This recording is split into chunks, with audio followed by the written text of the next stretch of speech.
Hello student, আজ আমি তোমাদের জন্য নিয়ে এসেছি ক্লাস 7-এর ইংরেজি বইয়ের প্রথম চ্যাপ্টার দ্য বুক অফ নেচারের বাংলা মানে।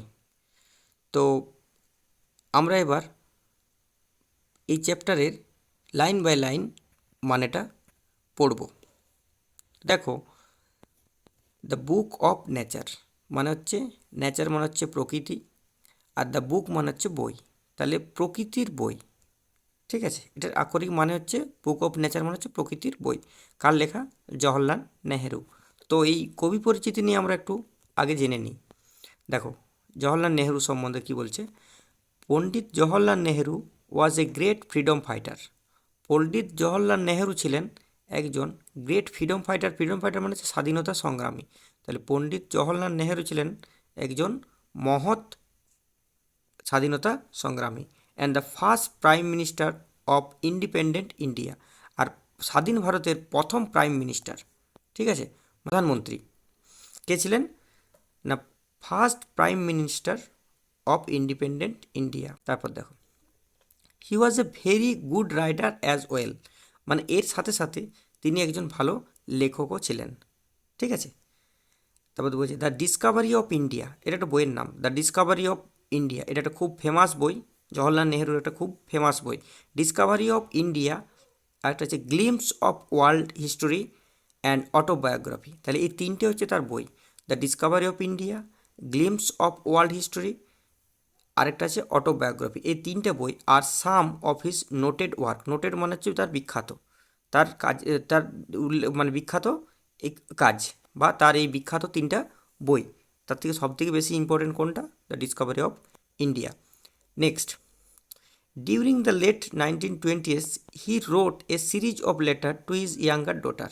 মানে ডিউরিং দ্য লেট 1920, মানে 1920 শেষ, 1920 শতকের শেষ দিকটাতে হি রোট এ সিরিজ, তিনি অনেকগুলো মানে একাধিক একাধিক কী লিখেছিলেন? Of letters. মানে এ সিরিজ অফ লেটার্স মানে হচ্ছে একাধিক লেটার লিখেছিলেন। কাকে লিখেছিলেন না? টু ইজ ইয়াং ডটার, মানে তার মেয়েকে ইন্দিরা, মানে তার মেয়েটাকে ইন্দ্রিয়া। টু শেয়ার মানে কী জন্য? তার সাথে এটা শেয়ার করার জন্য, বা টু শেয়ার হিজ আইডিয়াস। কী কী শেয়ার করার জন্য?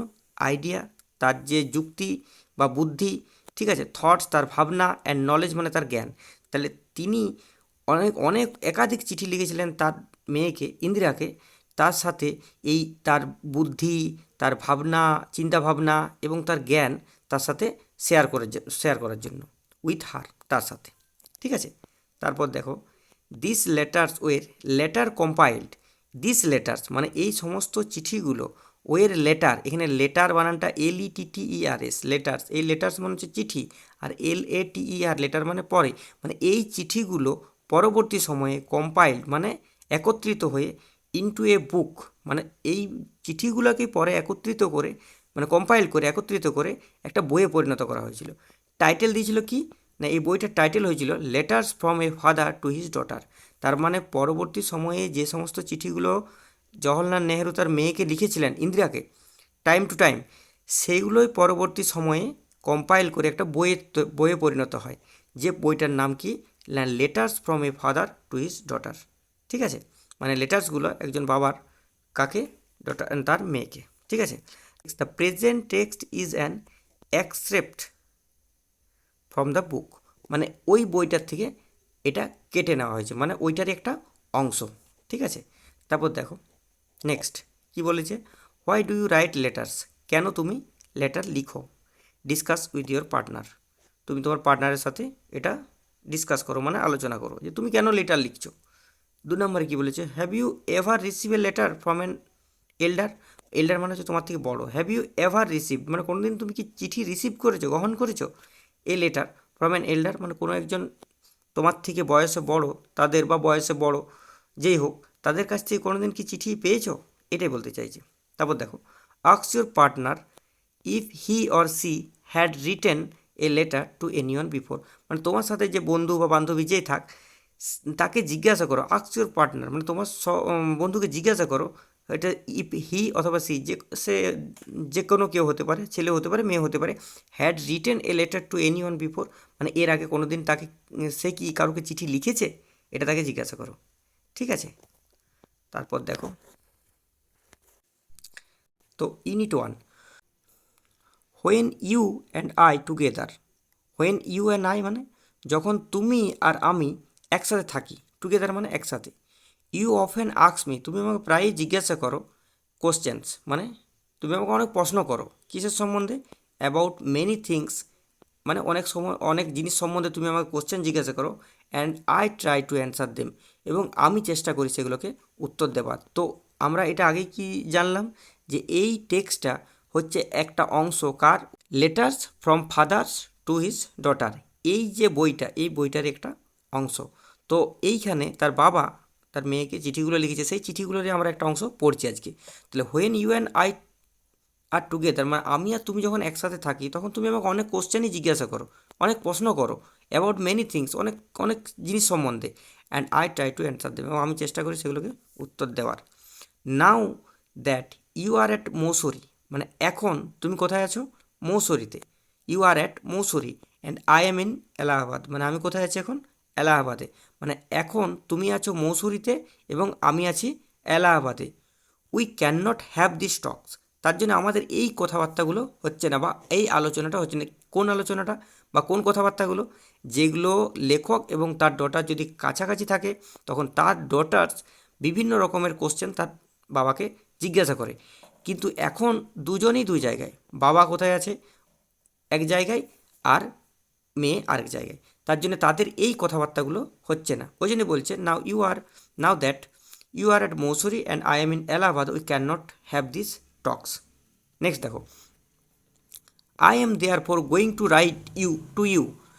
I am there for going to write you মানে আমি তোমাকে লিখতে যাচ্ছি, ঠিক আছে, to you from time to time short accounts of the story. Accounts মানে হচ্ছে বর্ণনা, তার মানে আমি তোমাকে সময়ে সময়ে চিঠি লিখব, ঠিক আছে।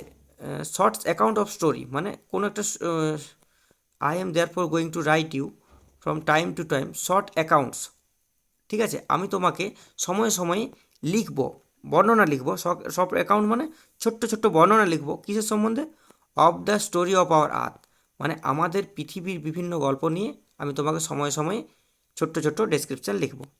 And many countries, and the many countries মানে এবং অন্যান্য দেশ নিয়ে। আমার লেখার টপিকগুলো কী কী, আমাদের পৃথিবী নিয়ে লিখব এবং আমি আমাদের বিভিন্ন দেশের সম্বন্ধে লিখব।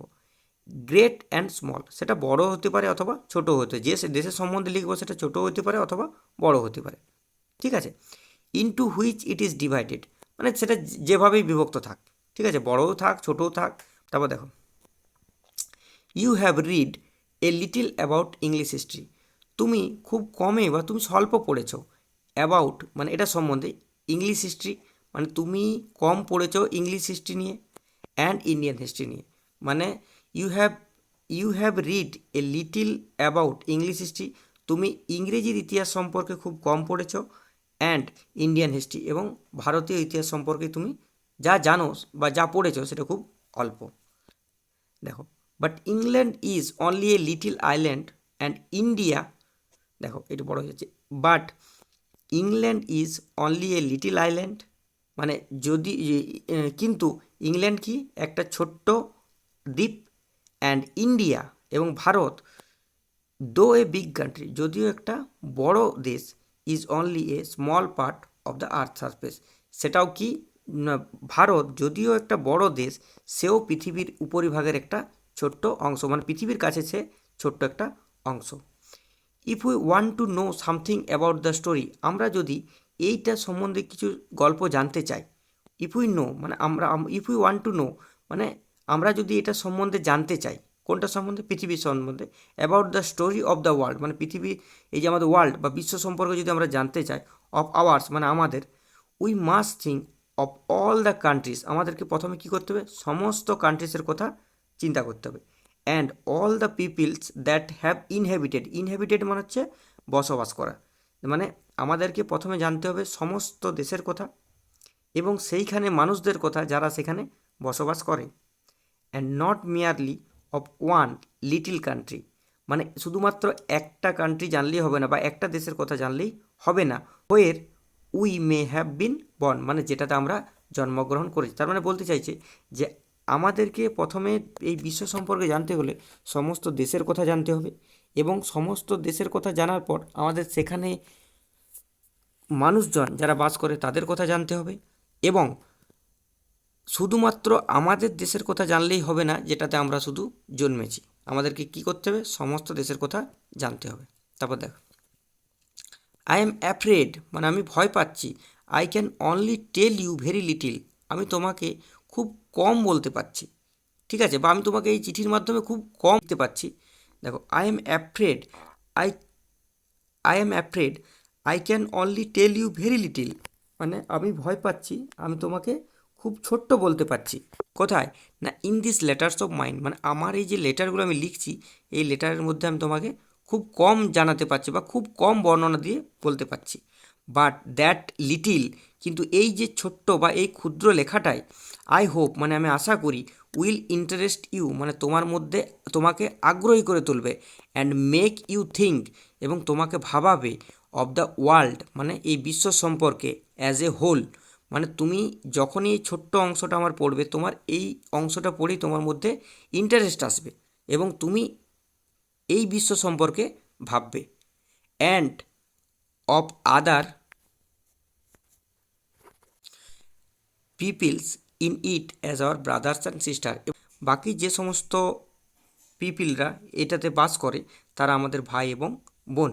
ঠিক আছে, তারপর দেখো, হোয়েন ইউ গ্রো আপ যখন তুমি বড় হবে, ইউ উইল রিড মানে তুমি পড়বে, about the story of the earth মানে এই আর্থের স্টোরি বা আর্থের গল্প, পৃথিবীর গল্প তুমি যখন বড় হবে তখন পড়বে। অ্যান্ড হার পিপলস এবং সেখানের মানুষজনকার কথাও তুমি পড়বে, ইন ফ্যাট বুকস মানে মোটা মোটা বইয়েতে। অ্যান্ড ইউ উইল ফাইন্ড এবং তুমি খুঁজে পাবে, ইট মোর ইন্টারেস্টিং মানে অনেক বেশি আগ্রহী, than any other story or novel, এবং কোথা থেকে কার থেকে না, যে কোনো গল্পের থেকে এবং যে কোনো উপন্যাসের থেকে তুমি এই স্টোরিটা, আমি যেটা বলছি পৃথিবীর সম্বন্ধে, এটা সব থেকে বেশি ইন্টারেস্টিং হবে তোমার কাছে। That you may have read যেটা তুমি পড়বে বা যেটাতে পড়তে চলেছ। You know of course that our earth is very very old, তুমি জানো নিশ্চয়ই যে আমাদের পৃথিবী হলো খুব খুব পুরনো বা প্রাচীন। Millions and millions of years old মানে মিলিয়নস অ্যান্ড মিলিয়নস মিলিয়নস এবং মিলিয়নস বছর পুরনো। And for a long long time এবং অনেক অনেক দিন ধরে, there was no man or woman living in it মানে সেখানে কোনো কোনো মানুষ এবং কোনো এটা মানুষজন ছিল না। ঠিক আছে, সেখানে বাস করতো না, অনেক অনেক বছর ধরে সেখানে কোনো মানুষজন বাস করতো না। বিফোর দ্য ম্যান কেম মানুষ আসার আগে, দেয়ার ওয়ের অনলি অ্যানিমেলস সেখানে কারা ছিল? শুধুমাত্র পশুরাই ছিল। অ্যান্ড বিফোর দ্য অ্যানিমেলস এবং পশুদের আগে, দেয়ার ওয়াজ এ টাইম সেখানে একটা সময় ছিল, when no kind of life existed মানে হচ্ছে অস্তিত্ব থাকা, সেখানে কোনো মানুষের অস্তিত্ব ছিল না। তাহলে প্রথমে কোনো মানুষের অস্তিত্ব ছিল না এবং তারও আগে কারা থাকতো? অ্যানিমেলস রাখতো, এবং অ্যানিমেলসদের আগে এমন একটা সময় ছিল যেখানে কোনো জীবের অস্তিত্বই ছিল না। কোথায় না, অন দ্য আর্থ এই পৃথিবীতে, যখন প্রথম আমাদের সৃষ্টি হয়। It is difficult to imagine this world, এটা খুবই কঠিন এটা কল্পনা করাটাকে, এই বিশ্বকে। It is very difficult to imagine this world of hours which is so full today, মানে এটা আমাদের কল্পনা করাটা খুবই কঠিন আমাদের কাছে এখন। Which is so full today মানে আজকে যেটা কমপ্লিট মানে পরিপূর্ণ, যেটা আজকে এই বিশ্বটা সম্পূর্ণ পরিপূর্ণ মানে প্রচুর লোক, এটা আজকের দিনে দাঁড়িয়ে আমাদের কল্পনা করা খুব অসম্ভব বা ডিফিকাল্ট মানে খুব কঠিন।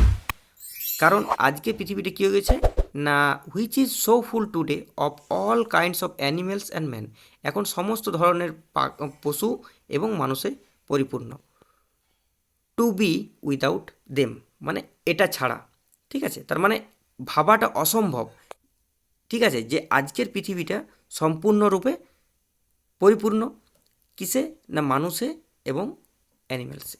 ঠিক আছে, তারপর দেখো, but scientist and those who have studied and thought a great deal about this matters and tell us that, দেখো but scientist and those who have studied, মানে সায়েন্টিস্ট যারা হচ্ছে বিজ্ঞানী, অ্যান্ড দোজ এবং আরোরা যারা হু হ্যাভ স্টাডিড, মানে যারা পড়াশোনা করেছে এই বিষয় নিয়ে, and thought a great deal, এবং যারা এটা সম্বন্ধে ভালোভাবে জেনেছে, অ্যাবাউট দিস ম্যাটার্স, এই ব্যাপারটা সম্বন্ধে, টেল আস, মানে আমাদেরকে বলেছে, that there was A time, মানে একটা সেখানে সময় ছিল, when earth was too hot, মানে তখন পৃথিবীটা কী ছিল, খুব গরম ছিল, for any living being to live on it, মানে যে কোনো প্রাণীর, যে কোনো জীবন্ত প্রাণীর পক্ষে বেঁচে থাকার পক্ষে ওটা কী ছিল, তখন অসম্ভব ছিল, কারণ পৃথিবীটা প্রথমে কী ছিল, খুব গরম, ঠিক আছে, আর এতটাই গরম যে কোনো প্রাণীর বেঁচে থাকার সেটা যোগ্য ছিল না।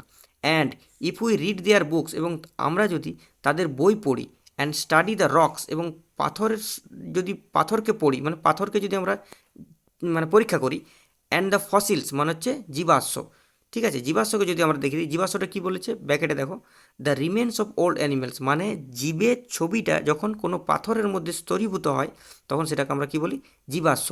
The remains of old animals, মানে ওল্ড অ্যানিমেলসের ছবিটা সেটা কোথায় পড়ছে, পাথরের উপরে, তার ছাপ যদি থাকে, we can our self see that this must have been so, আমরা যদি এটা দেখি তাহলে আমরাই বুঝতে পারবো যে এটা এরকমই ছিল, ঠিক আছে। তো আজকে এত দূর পর্যন্তই, পরের ভিডিওতে বাকি পার্টগুলো আলোচনা হবে।